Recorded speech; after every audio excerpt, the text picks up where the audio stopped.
Hoje pedimos ao público ajuda para identificar possíveis vítimas de um golpe romântico sinistro e amplo. Este é um episódio muito incomum de Prime Crime porque o FBI nos pediu para participar de uma investigação em andamento, o que é extremamente raro. Mas este caso é tão extraordinário que eles estão pedindo a sua ajuda para levar esse suposto criminoso à justiça. As autoridades federais dizem que Aurora Phelps, de 43 anos de Las Vegas, tinha como alvo homens mais velhos e os drogava com quantidades perigosas de sedativos. Depois, ela roubava tudo o que podia. Aurora Phelps é acusada de comandar um esquema internacional de namoro que acabou se tornando mortal. Eu não sei se existe uma maneira melhor de descrever isso do que um golpe romântico turbinado. Quero dizer, é exatamente isso. Após conseguir o que queria, os bens deles, acreditamos que ela matou algumas dessas pessoas. Pode-se argumentar que ela é uma assassina em série. Até agora, o FBI sabe de 11 vítimas, mas pode haver mais. Ela é realmente uma predadora sem comparação. O que ela fez com esses homens, como ela enganou eles, como ela atraiu eles, como ela seduziu eles, é como nada que eu já tenha visto em 44 anos cobrindo crimes.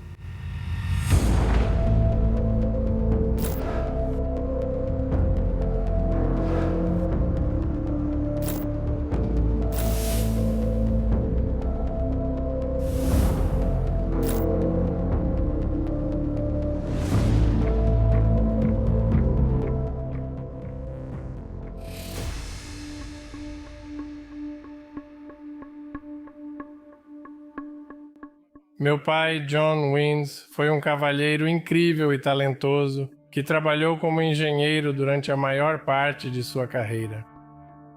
Ele adorava pintar. Ele amava seus cachorros. Estávamos tentando entrar em contato com ele e ele não atendia o telefone. Chamamos a polícia para verificar se ele estava bem. Eles entraram e disseram que o local parecia ter sido deixado às pressas. Então, registrei o desaparecimento. Na verdade, soubemos de Aurora Phelps em 2022. Um boletim de ocorrência de desaparecimento foi registrado para um homem em Las Vegas. Acho que é por isso que esse caso é tão interessante, porque começou como algo tão simples quanto uma pessoa desaparecida e acabou se tornando o que é agora.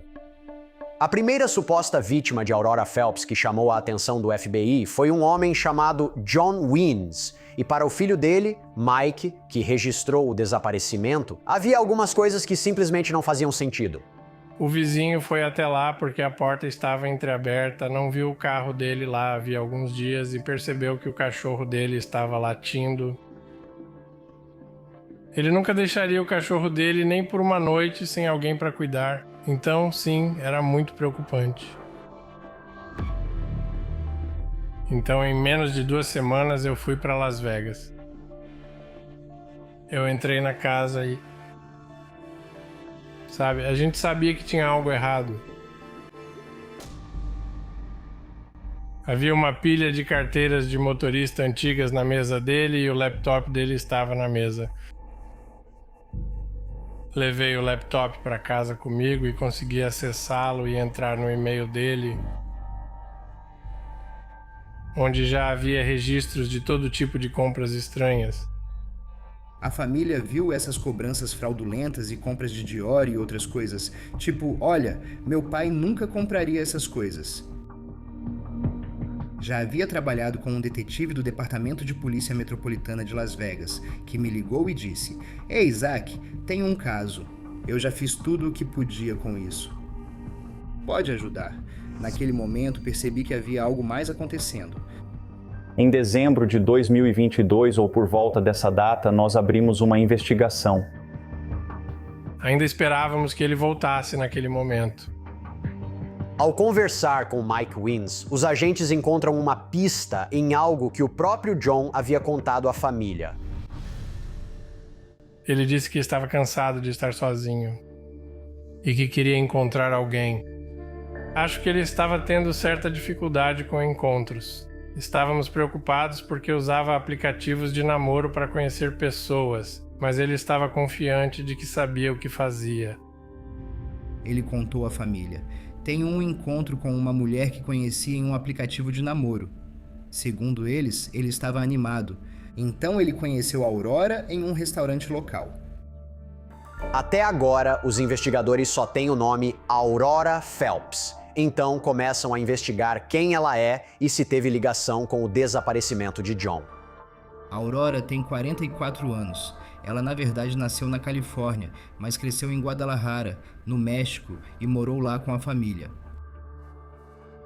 E no início da vida adulta, ela se mudou para os Estados Unidos, no Arkansas,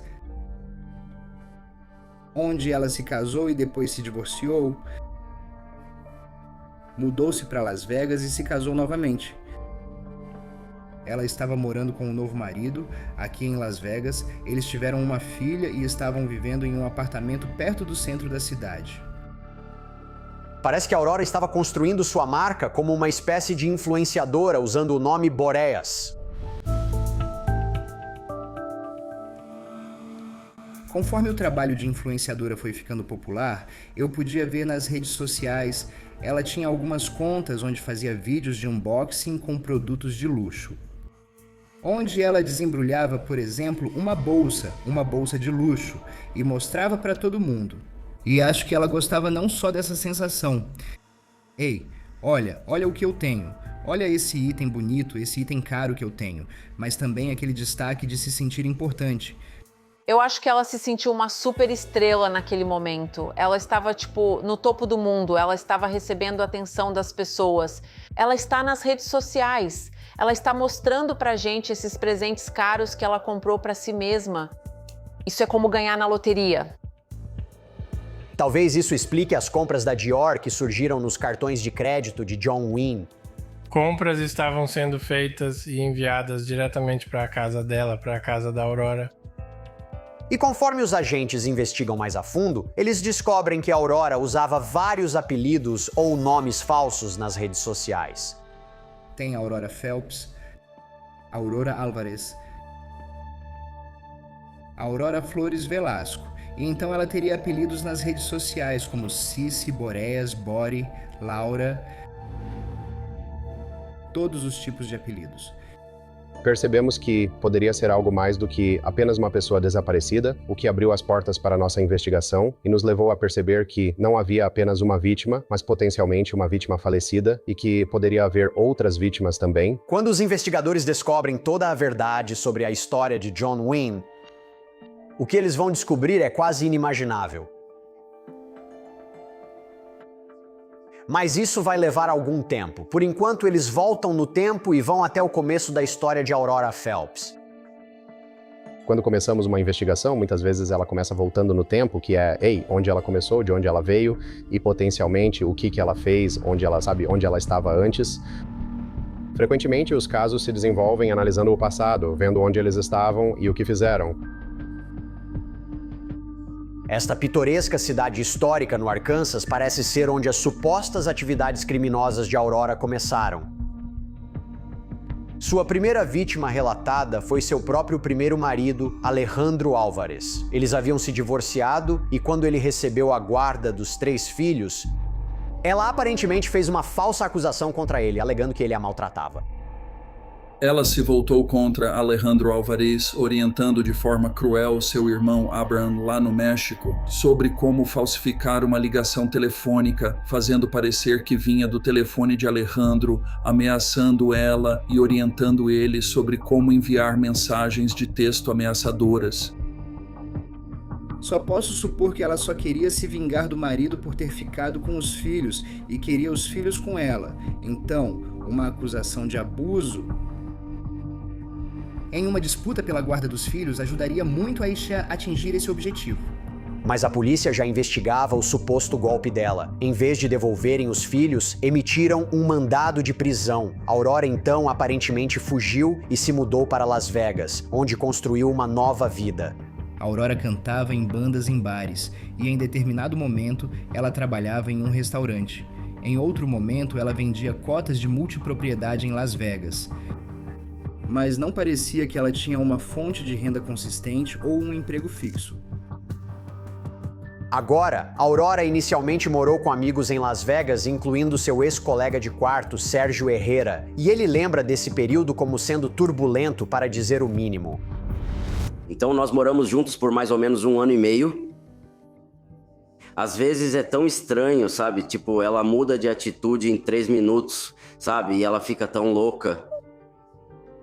O namorado dela veio morar com a gente, sabe? Então eu não sei por que você traz seu namorado pra morar com a gente, sabe? Tivemos uma pequena briga e isso não me deixou feliz. Foi por isso que eu disse, sabe de uma coisa? Seu namorado precisa se mudar. E eu fui trabalhar. E quando voltei do trabalho, ela trocou a fechadura da porta. Então eu precisei chamar a polícia porque, sabe... Eu pago o aluguel e tudo mais. Então foi a última vez que vi a Aurora. Ouvi dizer que ela está grávida. E por fim ela se casou com ele. Acontece que uma amiga em comum até tinha avisado Sérgio sobre a Aurora. Blanca Jimenez conhecia a Aurora desde a infância, e elas continuaram próximas ao longo dos anos. Black me contou que uma das amigas dela ligou para ela e disse: sabe de uma coisa? Tenha cuidado com a Aurora. Sabe, ela é louca. Aurora se estabeleceu em Las Vegas com seu novo marido e sua filha ainda bebê. Mas acontece que ela voltou para o Arkansas por um tempo. E foi aí, ao que parece, que ela começou a desenvolver esse suposto modo de agir de explorar pessoas por dinheiro. Só que dessa vez, não foi um homem que ela mirou. Ela começou no Arkansas com uma amiga. Elas eram amigas há cerca de 3 anos antes desse incidente. Acho que foi apenas uma oportunidade que poderia ser criada rapidamente para conseguir algum dinheiro. Ela tinha conhecido essa mulher em um quarto de hotel e possivelmente a drogou. Descobrimos que ela drogou a amiga para assumir sua identidade e roubar parte do dinheiro. A mulher acordou sozinha de um desmaio em um hotel, notou o sumiço da carteira e viu cobranças no cartão de crédito. Felizmente, essa mulher não morreu, mas isso levantou dúvidas. O que mais ela fez? Onde esteve? Quantas outras vítimas existem, vivas ou mortas? Será que isso foi uma espécie de teste para a Aurora? Será que ela conseguiu aplicar esse pequeno golpe e percebeu que poderia atrair presas maiores? Ela entrou no mundo dos relacionamentos e passou a aplicar golpes de romance para atrair homens mais ricos que sua antiga amiga. Acho que aí percebeu que havia muito mais envolvido. E tem muito mais que eu posso ganhar mirando em vítimas assim. Bem, ela ficou mais esperta sobre como cometer esses crimes, como conseguir cada vez mais dinheiro a cada golpe que aplicava. Quantos ela conseguiria cometer sem ser pega e por quanto tempo? Qual o maior valor que posso tirar de alguém? Como posso expandir isso? Ela encontrou o cofrinho. Esses homens que tinham rendas estáveis ou grandes contas de poupança ou aposentadorias, em alguns casos previdência social, e ela sabia como acessar isso. E à medida que começamos a encontrar evidências que ligavam essa vítima a várias outras vítimas, e isso só crescia, era tipo, uau! Temos algo acontecendo aqui que eu nunca vi antes.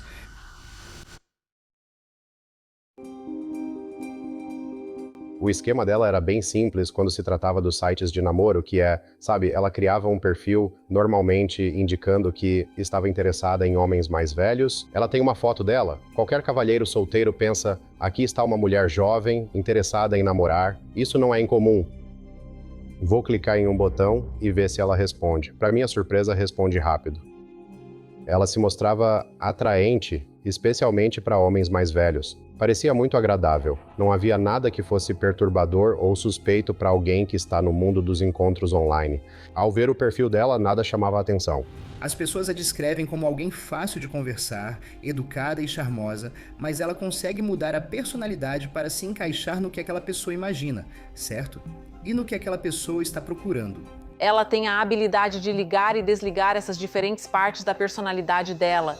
É quase como se houvesse 10 pessoas diferentes naquela única pessoa. Um dos primeiros homens que respondeu às postagens de Aurora morava perto de Las Vegas. E isso foi cerca de 1 ano e meio antes de John Weems. Ele teve longa carreira no cinema e trabalhou em Hollywood. E na época em que isso aconteceu, ele estava aposentado, indo bem, curtindo a vida na faixa dos 60 anos. E eu acho que ele só estava procurando alguém para sair casualmente e entrou em sites de namoro para tentar conhecer alguém. E foi aí que ele conheceu a Aurora Phelps. Eles realmente começaram uma espécie de relacionamento amoroso. Eles se encontravam pessoalmente para almoçar juntos. Mike Wins, cujo pai foi supostamente vítima, também conversou com esse homem sobre sua história. Ele tentou não levar adiante um relacionamento com ela, mas ela insistiu e foi até a casa dele levando comida. Em um momento, eles pediram comida e deixaram a comida sem supervisão. Voltaram e começaram a comer e então ele desmaiou, e estima-se que ele tenha sido mantido na casa dele por cerca de 5 dias. Ele me contou que se lembrava de ter acordado brevemente com ela, empurrando mais comprimidos goela abaixo. E nós presumimos que durante esses 5 dias, ele continuou recebendo drogas. Em algum momento ele conseguiu. Ela já não estava lá. Saiu do coma, achou um jogo extra de chaves do carro que tinha escondido e tentou ir ao hospital, mas bateu o carro. Ele estava muito mal. Ele recebeu tratamento médico e teve alta do hospital 2 dias depois. A irmã dele foi notificada e veio para Las Vegas para cuidar dele. Esse golpe acontece em Vegas todas as noites, em todos os cassinos. Alguém coloca algo na bebida de um homem ou mulher. Eles vão para o quarto, acordam sem o relógio e com uma cobrança alta na conta do quarto do hotel. É isso que acontece. Ela levou isso para um outro nível. Essa vítima relatada estava a salvo e acabou se recuperando, mas sofreu prejuízo financeiro e sofrimento emocional muito sérios. Ele percebeu que seu iPad havia sumido, sua carteira havia sumido, seu iPhone havia sumido. E fraudes foram realizadas em sua conta bancária. E ela tentou liquidar 3,3 milhões de dólares em ações dele na E-Trade. E então, da conta dele no USA, 65 mil dólares foram transferidos. Ele disse que ela tentou roubar da conta da Apple dele, ela estava mudando senhas e tentando... Ela não teve sucesso nisso, por isso acho que ela fez questão de garantir que as próximas pessoas morressem. Você trabalhou a vida inteira para juntar esse dinheiro e ter essa renda, e tudo isso é tirado de você. E numa idade avançada em que... Você sabe, as pessoas ficam vulneráveis. E então, quando isso acontece, tenho certeza de que o estado emocional delas fica bem baixo. Ele queria que eu soubesse disso, sabe? Isso não significa que seu pai não era inteligente por isso ter acontecido, porque... Ele disse que essa pessoa não deu nenhuma indicação de que isso iria acontecer com ele. Sabe, ela não perguntou sobre a situação financeira dele nem nada disso. O cara vai se sentir idiota. Ele não quer admitir isso para a família. Ele não quer admitir isso nem para si mesmo, para ser sincero. Acho que isso ocorre em muitos desses casos. O impacto de ser enganado dessa forma tem efeitos psicológicos profundos.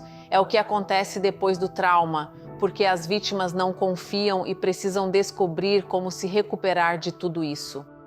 E essa é uma das razões pelas quais o FBI quer que a gente compartilhe essas histórias. Existe esse medo ou preocupação de que possam haver mais vítimas por aí que simplesmente não querem denunciar. Você não tem só o problema de, perdi meu dinheiro, mas agora também tem esse medo de denunciar. Tipo, será que eu realmente quero contar para minha filha, para os meus netos, que entrei num site de namoro? E não só fiz isso, mas ainda fui enganado por alguém com metade da minha idade. E há uma vergonha ligada a isso, e essa é uma de nossas maiores preocupações, especialmente neste caso. Ao final do episódio, serão fornecidos contatos do FBI caso você tenha informações e queira entrar em contato. Cerca de meio ano após o caso anterior, parece que a Aurora atacou novamente. Sua próxima suposta vítima foi um aposentado que morava do outro lado da fronteira, no México. Meu nome é Robert Kurbach. As pessoas me chamam de Pô. As pessoas me chamam de Buba. Sim, já fui chamado de muitas coisas. O que você está fazendo? Sou um assistente de palco e agora sou membro do sindicato local 16. Já estou nesse ramo há 44 anos. Trabalhei com alguns dos grandes nomes, como Muddy Waters, Dolly Parton. Tive a grande oportunidade de sair em turnê com os Stones, U2 Guns N' Roses, Ozzy, Pink Floyd, Paul McCartney, Genesis, David Bowie. Isso é impressionante. Basicamente, quando comecei no nosso sindicato local dos profissionais de palco, ele foi como a melhor coisa para mim porque já tinha muita experiência. Era meio ousado e não se segurava, mas Bo era um cara muito carinhoso. Sabe, ele me mostrou isso na forma como me tratava como colega de trabalho, como amigo e como, sabe, alguém que ele orientou ou guiou. O FBI não sabia sobre Bo Ehrbacher até bem avançada a investigação. Começamos a investigá-lo e ele também foi registrado como pessoa desaparecida pela família dele, em 2021. Eles já estavam procurando pelo paradeiro dele há mais de um ano quando entramos em contato e perguntamos sobre o boletim de ocorrência de pessoa desaparecida. Ele tinha filhos adotivos, tinha um grande coração, segundo a família dele. Ele se mudou para o México, acho que só para mudar de estilo de vida, mudar o ritmo, já que estava aposentado. Bo parecia que estava, sabe, aproveitando essa nova fase que tinha encontrado para si, sabe, indo para lá, aproveitando o sol. Existe toda uma comunidade de expatriados no México.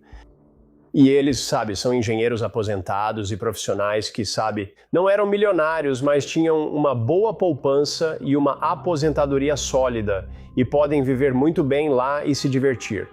Podem conviver com outros expatriados, mas também podem cruzar o caminho de alguém como Aurora Phelps. Para alguns deles, isso foi uma sentença de morte. Aurora supostamente abordou Bo no aplicativo de namoro Tinder, usando o nome de usuário Cici. Ele foi ao Hard Rock Hotel porque tem um restaurante lá para encontrar a Aurora depois de conhecê-la pelo aplicativo de namoro. Como no caso das outras supostas vítimas, a família de Bo tentou contatá-lo sem sucesso, o que era incomum. A família, que costuma entrar em contato com frequência e também recebe algum apoio financeiro dele, começa a perceber. Primeiro, ele não está se comunicando de novo. Segundo, o apoio financeiro não está chegando como de costume. E a falta de resposta, ou às vezes uma resposta que não parece ser do seu ente querido, levanta sinais de alerta. Neste caso, o filho de Bo aparentemente recebe uma mensagem de texto escrita em inglês ruim, onde Bo afirma que está se mudando para o Equador e pede para pararem de procurá-lo. Ainda assim, a família de Bo registra seu desaparecimento. O boletim de desaparecimento foi registrado na Califórnia, mas ele morava no México. Então, realmente, as autoridades locais não podiam fazer nada com esse boletim de desaparecimento. É difícil para uma família americana de um desses caras iniciar uma investigação no México. Lá é um mundo diferente. E é muito misterioso e difícil de lidar. Então, se eles têm um cara que namorou a garota errada e foi enganado e perdeu dinheiro, onde isso se encaixa nas prioridades deles? Estávamos bastante confiantes de que ele era uma vítima ligada à Aurora depois que desapareceu. Havia cobranças na conta dele. E então, houve compras feitas que podemos confirmar que a Aurora fez nas contas bancárias dele. Só conseguimos juntar as peças. Houve um relato de que alguém entrou em contato com o sindicato de Robert Yearbox e parece que alguém, presumivelmente Aurora, estava tentando redirecionar a aposentadoria dele. E isso, claro, se encaixa com outros comportamentos que foram alegados contra ela. Ela era implacável, fria, e ela faria de tudo para conseguir dinheiro das vítimas, mesmo depois que elas já tinham partido. Estimamos que ela tenha conseguido cerca de 300 mil. Ela tentou obter mais de 3,5 milhões. Felizmente, isso foi sinalizado, mas isso é só o que sabemos. Infelizmente, a família de Bo Erbacher continuou no escuro, esperando e se perguntando o que tinha acontecido com ele.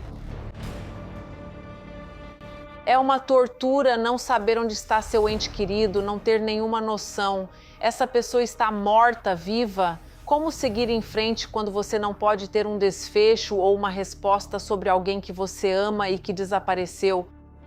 Quando você começa a investigar essas vítimas, começa a assumir quase uma responsabilidade pelas famílias delas. Muitos deles parecem que não sabiam a quem recorrer para pedir ajuda. Alguns deles esperam há anos para descobrir o que aconteceu com seu ente querido. E isso se tornou algo muito pessoal. Você cria conexões com as famílias das vítimas quando está investigando o que aconteceu com seus entes queridos. Isso te lembra que isso não é apenas uma história, não é só uma investigação. Não é só um processo judicial. Vidas reais estão envolvidas aqui. E isso importa. Para o agente Zach Franklin, o caso de Bo Erbacher, que o FBI chama de Vítima 3, está literalmente tirando o sono dele à noite. Uma noite, eu acordei de um sonho com a Vítima 3 me dizendo: "Me ajude, me ajude." Acho que todo mundo desistiu. Bem, nunca vamos encontrar o corpo da Vítima 3. E acho que isso me ajudou a manter a esperança de que não. Tem mais aqui, precisamos continuar investigando. Cerca de 1 ano e meio depois que a investigação começou, conseguimos localizar o corpo dele em um necrotério no México. E foi incrível porque o México não mantém todos os corpos em um necrotério o tempo todo. E esse era um corpo não identificado para eles, e nós conseguimos encontrar o corpo dele e devolvê-lo para a família. Foi muito emocionante para mim e para eles, porque esperaram tanto tempo para trazer seu ente querido de volta para casa. Eu acredito que ele realmente tinha esperança. E isso pode ter sido o que, você sabe, levou à sua morte, essa esperança, essa disposição de se entregar a esse tipo de a chance de encontrar o amor, sabe? E para mim é realmente lamentável que uma das qualidades que ele mais valorizava tenha sido usada contra ele. Me desculpe. Histórias de partir o coração, como a de Bo Erbacher, são parte do motivo pelo qual o FBI está entrando em contato com vocês, nossos telespectadores. Ajudar a identificar mais supostas vítimas pode trazer alguma justiça aos seus familiares.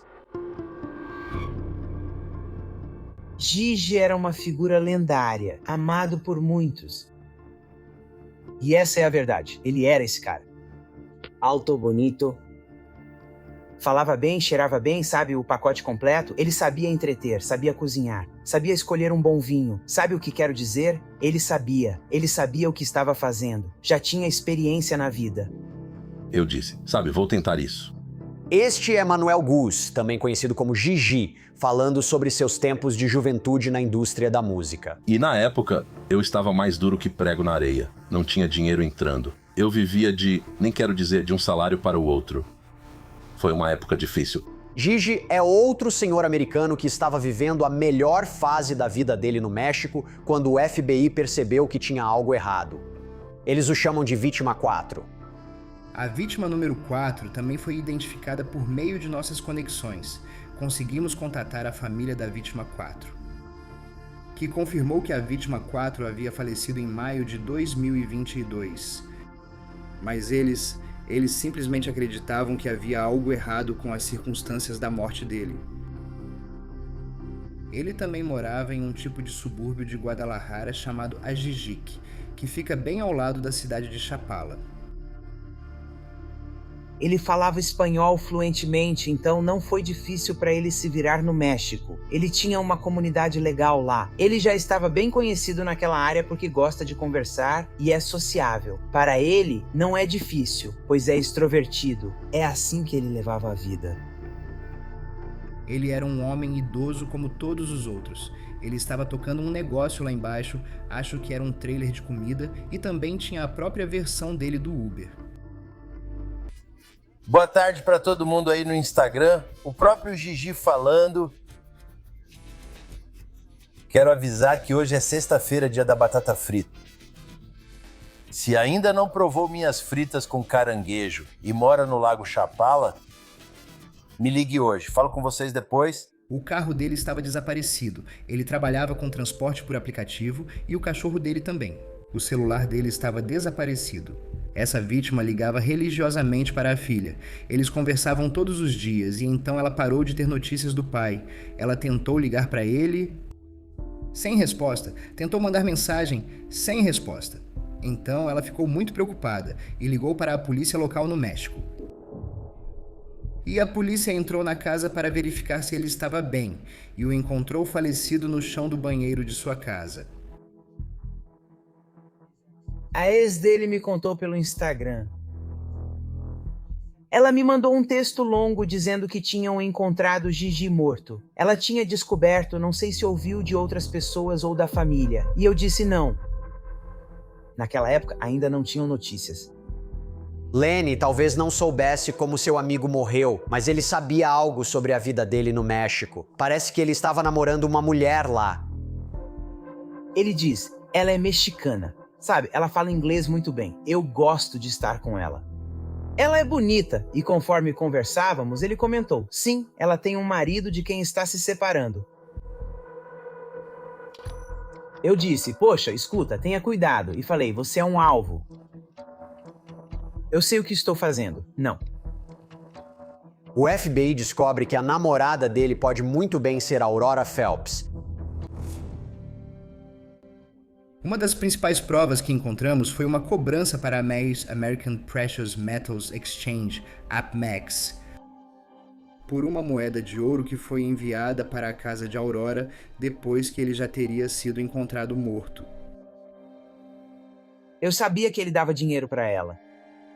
Disso eu me lembro. Ela pedia, sabe, algumas centenas aqui, algumas centenas ali. Ele estava dando dinheiro de verdade para ela. Ele nunca mencionou que ela estava mexendo nas contas dele. Este caso mostra um predador agindo sem medo. Essa mulher não tinha consciência. Ela faria qualquer coisa com qualquer um para conseguir o que queria, e o que ela queria era o dinheiro deles. Mas eu sei que ele tinha o suficiente para aposentadoria. Não estou dizendo que ele era milionário. Ele tinha dinheiro suficiente para aproveitar a vida lá embaixo. Eu fiquei chateado, muito chateado, porque esse era o meu maior medo sobre ele ir para lá. Ser um alvo, algo acontecer. E foi exatamente assim que aconteceu. Parece que Aurora Phelps contou muitas mentiras para Gigi Gus, mas havia uma coisa que era verdade. Ela era casada na época. O marido dela, conhecido como Cody Phelps, morava em Las Vegas. Então, a pergunta para o FBI é: o quanto ele realmente sabia? Pelas nossas conversas com o marido dela, ele era discreto e não sabia ou entendia por que ela agia assim. Bolsas de luxo que ela comprava e todo esse dinheiro entrando, como alguém consegue se safar de algo assim bem na frente de outra pessoa? Quero dizer, ele afirma que realmente não via esse lado dela. Mas o relacionamento deles era muito instável. Acredito que ele simplesmente sabia que algo estava errado, mas não queria causar uma briga, não queria criar confusão. Ele tinha medo dela? Ela estava ameaçando ele? Ele dependia dela para a segurança financeira? Ele estava se convencendo de que não, ela não estava fazendo nada de errado? Ou, não, eu não gostaria de dizer nada porque tenho certeza de que estou apenas fazendo tempestade em copo d'água. Estamos falando de alguém que conseguiu manter um casamento, ter um marido que achava que tudo estava ótimo. Mas enquanto isso, viver entre dois países com dupla cidadania e se aproveitar de homens idosos e vulneráveis dos dois lados da fronteira. Aurora parece encontrar sua próxima suposta vítima muito rapidamente. E sem surpresa, ele se encaixa no mesmo perfil. Ele era um cidadão americano morando lá. Ele é quiroprata e, novamente, estava em um aplicativo de namoro e conheceu a Aurora por meio desse aplicativo de namoro. Eles concordaram em se encontrar para comer.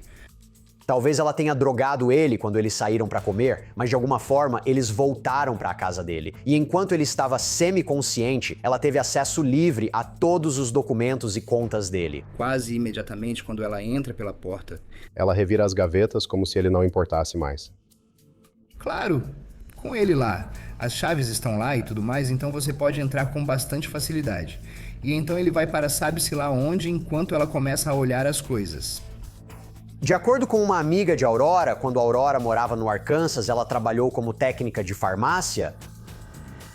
E ela sabia um pouco sobre medicamentos, incluindo relaxantes e sedativos.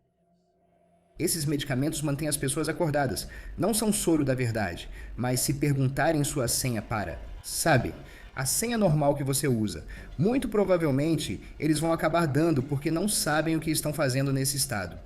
As regras para obter medicamentos em farmácias no México são mais flexíveis que nos EUA. Lá é possível conseguir quase tudo ao entrar em uma farmácia. Então não seria difícil para ela conseguir Valium, Xanax ou talvez até algo mais perigoso, que fosse um sedativo ou algo que pudesse ser usado para controlar alguém. Mas, felizmente, essa suposta vítima não estava sozinha nessa casa com sua agressora. Por sorte, ele morava onde trabalhava. O negócio dele funciona em casa.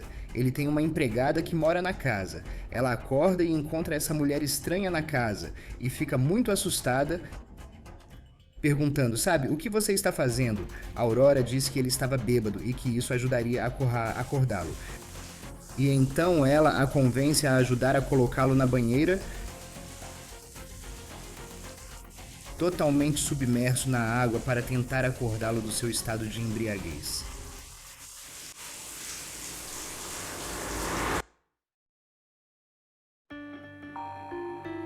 Os funcionários apareceram, encontraram eles no banheiro e o funcionário tirou ele da banheira imediatamente e chamou as autoridades, tanto a ambulância quanto a polícia. Ele só se lembra de, em algum momento, acordar em um hospital após um coma. A vítima diz que não bebe nada, então ele não estaria bêbado. Deve ter sido alguma outra substância. No geral, essa suposta vítima tem sorte de estar viva, mas ele sofreu um prejuízo financeiro significativo. Ele registrou um boletim de ocorrência na polícia alegando que Aurora roubou $25 mil em joias, dinheiro e eletrônicos. Quando olhamos para a maioria dos homens por aí, eles não vão imaginar que, se eu for encontrar essa mulher, ela vai me drogar, possivelmente me matar e roubar todo o meu dinheiro. Simplesmente não existe essa expectativa de que uma mulher vá se aproveitar deles desse jeito. Mas agora precisamos voltar ao homem que foi a primeira suposta vítima identificada pelo FBI, John Wins, embora tenha se revelado que ele foi a última vítima conhecida de Aurora Phelps. O filho dele, Mike, conta uma história de arrepiar sobre o que aconteceu com seu pai depois que ele aparentemente desapareceu. A polícia, sabe, em Las Vegas estava tentando se comunicar com meu pai e eles estavam trocando mensagens, mas obviamente não era ele. Ela estava fingindo ser ele. E até dizendo que ele ia pegar um voo para voltar para casa em um determinado dia e horário. E acho que a polícia de Las Vegas estava lá no aeroporto e ninguém apareceu. Mas a polícia encontra imagens de John Wins no aeroporto de Las Vegas, só que aparentemente ele está indo para o México. E o filho dele, Mike, acha isso muito estranho. Ele não estava vestido como alguém que vai viajar, certo?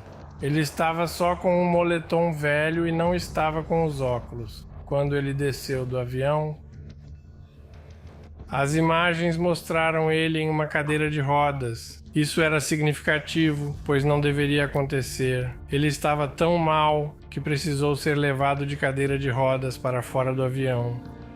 Ela realmente levou ele de cadeira de rodas até o aeroporto de Tijuana, passando pelo túnel que cruza a fronteira. Se você olha de fora, vê uma mulher com um senhor mais velho cruzando a fronteira em uma cadeira de rodas. Tipo, talvez não pareça estranho considerando a diferença de idade. Nem todo mundo vai questionar o que parece ser a filha de um senhor, sabe, empurrando ele em uma cadeira de rodas. Então isso não chama muita atenção de quem está olhando, tipo, ok, tem algo ali, eu preciso ligar para alguém. Aparentemente, o plano era que eles se hospedassem em um hotel na cidade do México. Antes de ele se hospedar no hotel, ele parecia muito calado ou desorientado. Eles sabem em qual hotel eles se hospedaram? E foi lá que ele faleceu, naquele hotel. E ele foi encontrado na banheira. Ele havia falecido poucos dias depois de ser sequestrado. Você consegue imaginar alguém que drogaria uma vítima, colocaria ele em uma cadeira de rodas, atravessaria a fronteira com ele na cadeira de rodas? Quero dizer, isso é incrivelmente audacioso. Eram informações chegando constantemente. De alguma forma, eles encontraram essa foto no necrotério. E então era 99% de certeza que era ele, né? Mas eles queriam que o DNA confirmasse. E para isso, tiveram que exumar ele. Mas foi simplesmente um milagre eles terem encontrado ele. Houve muita habilidade envolvida aqui por parte dos investigadores, muita coragem das vítimas e das famílias das vítimas, coragem para se manifestar. Às vezes, é preciso sorte para tudo se encaixar, como ocorreu neste caso. John Weens foi a última das supostas vítimas de Aurora, mas novamente essa foi a primeira de que o FBI tomou conhecimento. E logo depois que começaram a investigar o caso dele, a polícia de Las Vegas deteve Aurora, mas por uma acusação diferente, e essa remonta à época dela no Arkansas. Tá fazendo cocô na minha Mão, beleza, cara? Você está com alguma arma? Não. Sem agulhas, lâminas. Algo assim? Cara, sente-se, por favor.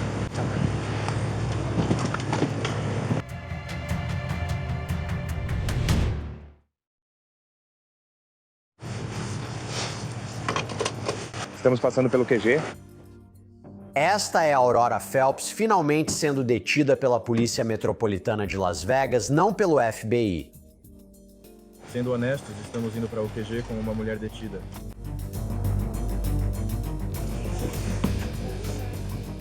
Sua mão dói. Essa parte. Já faz algum tempo. Ela foi presa devido a um mandado do Arkansas e precisava ser enviada para lá para comparecer a um juiz sobre esse mandado. Quando ela estava lá, ela viu um juiz e apresentou razões para ser liberada. E em algum momento ela foi liberada. Isso porque as acusações contra ela eram de fraude. Não era uma acusação de homicídio ou algo que pudesse mantê-la detida. Ela saiu da cadeia no Arkansas, pegou um ônibus e veio para Las Vegas. E ela realmente saiu cerca de um dia depois disso para o México. Pegou um voo. E recebemos uma notificação de que ela estava lá. E nós organizamos com o adido jurídico no México, que nos ajudou a coordenar com as autoridades locais para ir prendê-la por alguns crimes que ela cometeu. Lá em Jalisco, no estado de Jalisco, México, a acusação é roubo, mas estava relacionada à nossa investigação. Prendendo ela no México, não só tiram ela das ruas e podem ficar tranquilos quanto a ela fazer novas vítimas, mas os direitos processuais de um réu nos Estados Unidos ainda não tinham entrado em vigor. Eles estavam garantindo que tudo estivesse organizado e pronto antes de agir. Aurora foi indiciada federalmente em 13 de setembro de 2023. Ela foi acusada de um total de 21 acusações, e nessa acusação ela enfrenta acusações de fraude eletrônica, fraude postal, fraude bancária, roubo de identidade, e 2 acusações de sequestro, sendo uma delas sequestro que resultou em morte.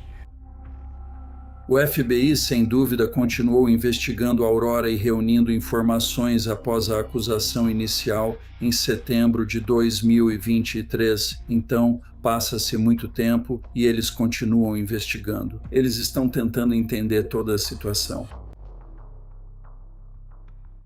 Hoje anunciamos acusações criminais contra a Aurora Phelps. As acusações que estão sendo reveladas hoje dizem respeito a crimes que a Aurora Phelps supostamente cometeu contra 4 vítimas do sexo masculino. Em fevereiro de 2025, o FBI já tinha obtido tantas informações sobre outras possíveis vítimas que percebeu, meu Deus, temos uma onda de crimes incrível que essa mulher conseguiu realizar. Se já encontramos tantas vítimas, quem sabe quantas outras ainda podem estar por aí?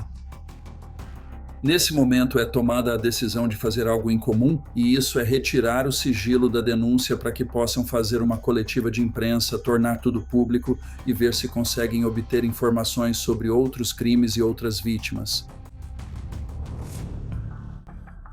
Enquanto isso, Aurora Phelps permanece presa no México por acusações relacionadas à morte de Robert Bo Erbacher.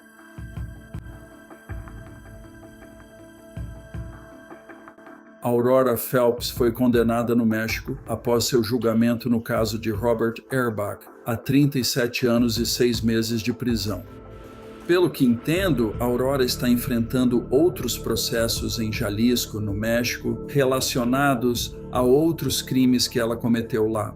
O FBI confirmou que quando os processos forem concluídos, Aurora será extraditada.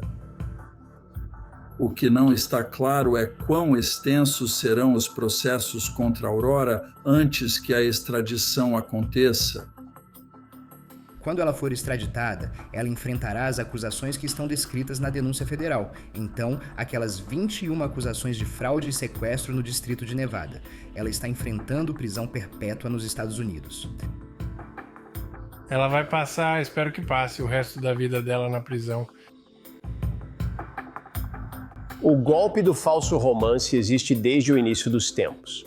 Essas histórias são tão antigas quanto a Bíblia. Mas a Aurora Phelps leva isso a um nível totalmente diferente. Este caso é notável por alguns motivos diferentes. Primeiro, por quanto tempo ela ficou impune. Segundo, o fato de que ela conseguiu explorar esses homens nesse nível. E simplesmente a audácia disso. Ela não se importa. Ela faz de tudo com qualquer um para conseguir o que deseja. Ela era uma viciada, e ela era viciada na caçada, a emoção da caçada, talvez até mais do que o que ela ganhava com isso, e isso é realmente assustador. É por isso que o FBI nos pediu para contar essa história, e por que eles estão pedindo a sua ajuda. Se isso soa parecido com algo que alguém que você ama passou, ou que você mesmo passou, por favor, ligue para o FBI com essa informação. Gostaríamos muito de conversar com você. E há alguns sinais para ficar atento. Primeiro, o período básico deve ser de cerca de 2019 a 2022. Houve fraude nas contas bancárias deles? Houve compras que a pessoa que você ama nunca teria feito, produtos pelos quais ela nunca teria se interessado, como Dior, Chanel e outras coisas? Algumas pessoas próximas percebem itens sendo enviados para Las Vegas, mesmo que não tenham nenhum endereço em Las Vegas. Algo que seria um sinal de alerta é: ei, uma pessoa próxima a mim tinha drogas no organismo, mas eu sei que ele não usa drogas, ou ele estava tão bêbado que sofreu um acidente, mas ele nem bebe. Se você está vendo algo estranho e isso está te dando aquele pressentimento, é melhor ligar, fazer uma denúncia. O público são nossos olhos e ouvidos e não podemos fazer o que fazemos sem a cooperação do público. Se souber algo sobre a Aurora Phelps ou a investigação, entre em contato conosco. Eu diria que o caso da Aurora Phelps é definitivamente um daqueles que se destacam, sabe, em toda a minha carreira. E acho que todo mundo que teve contato com ele, todo mundo que fez parte disso de alguma forma, é um caso difícil de esquecer, mas também é um daqueles dos quais você se orgulha de ter participado. Eu me aproximei muito de cada uma dessas famílias e vítimas, compartilho da tristeza delas. E por causa disso, você acaba amando essas pessoas, sinceramente. Você passa a amá-las como seres humanos e como pessoas. É simplesmente incrível que o FBI tenha feito um trabalho tão maravilhoso e o tenha trazido de volta para casa.